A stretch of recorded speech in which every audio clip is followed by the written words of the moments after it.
नमस्कार, मी विवेक. टेक्टेड enterprises helps people in investing and trading.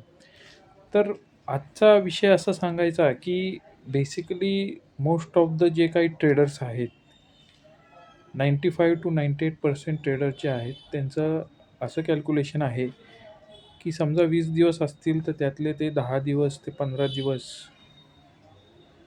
अ, किंवा 10 दिवस हे लॉसमध्ये असतात, 10 दिवस प्रॉफिटमध्ये असतात. तर अशा प्रकारे ओव्हरऑल जो त्यांचा रिटर्न आहे, जो at the end of the month तो रिटर्न त्यांचा पॉझिटिव्ह असतो. तर माझं असं म्हणणं आहे, की तुमचा प्रत्येक ट्रेड जेव्हा तुम्ही घेता त्याच्या 5 पैसे भाव खाली आला नाही पाहिजे. असा जर तुमचा ट्रेड असेल आणि टेक्निक जर परफेक्ट असेल, तर आणि तरच तुम्हाला कुठल्याही प्रकारचा लॉस होत नाही. आणि जर तुम्ही बघितलं, जर आज लॉस होतोय, उद्या प्रॉफिट होतोय, परवा लॉस होतोय, तर तो जो कॉन्फिडन्स जो बिल्ड व्हायचा असतो, तो कुठल्याही प्रकारे बिल्ड होत नाही. समजा ॲट अ टाईम समजा एका पूर्ण महिन्यात जर तो ट्रेडर्स लॉसमध्ये गेला, पूर्ण 20 दिवस आणि नंतरचे 20 दिवस प्रॉफिटमध्ये आला, तर 20 दिवसामध्ये जो काही लॉस करेल, तो काही भरून निघणार नसतो. तो भरून निघायला वेळ पण लागतो, कारण की कुठलाही लॉस जो असतो त्याच्याबरोबर ब्रोकरेज पण लागतं आणि ओव्हरऑल लॉस आहे तो हेवी जातो.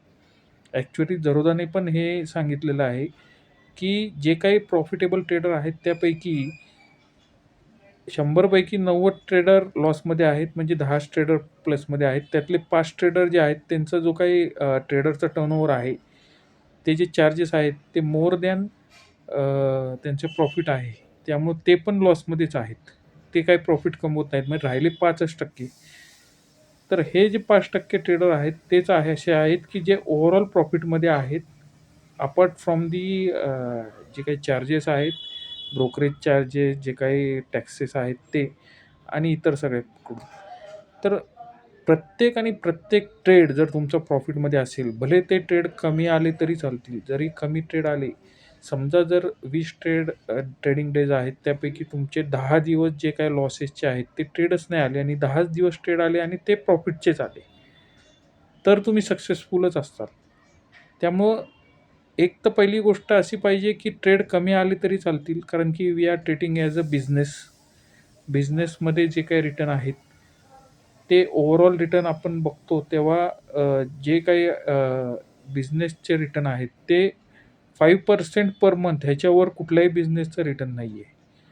मॅक्स टू मॅक्स 10% ते पण खूप कमी बिझनेसमध्ये आहे, की 10% पर मंथ रिटर्न निघेल.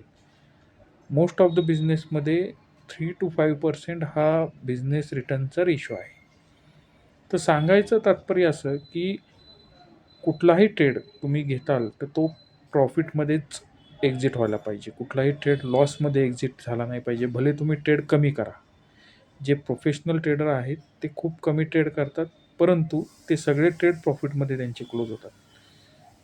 आणि जे काही प्रॉफिट आहे, ते मल्टिप्लाय पण होतं, मल्टिप्लायर पण होतं. तर प्रॉफिट मल्टिप्लायर हा जो आपला कन्सेप्ट आहे, तो पण मी शिकवणार आहे. तर इन्व्हेस्टिंग आणि ट्रेडिंगसाठी तुम्ही जरूर काही तुमच्या क्वेरी असेल, तर माझ्या मोबाईल नंबरवर विचारा. धन्यवाद.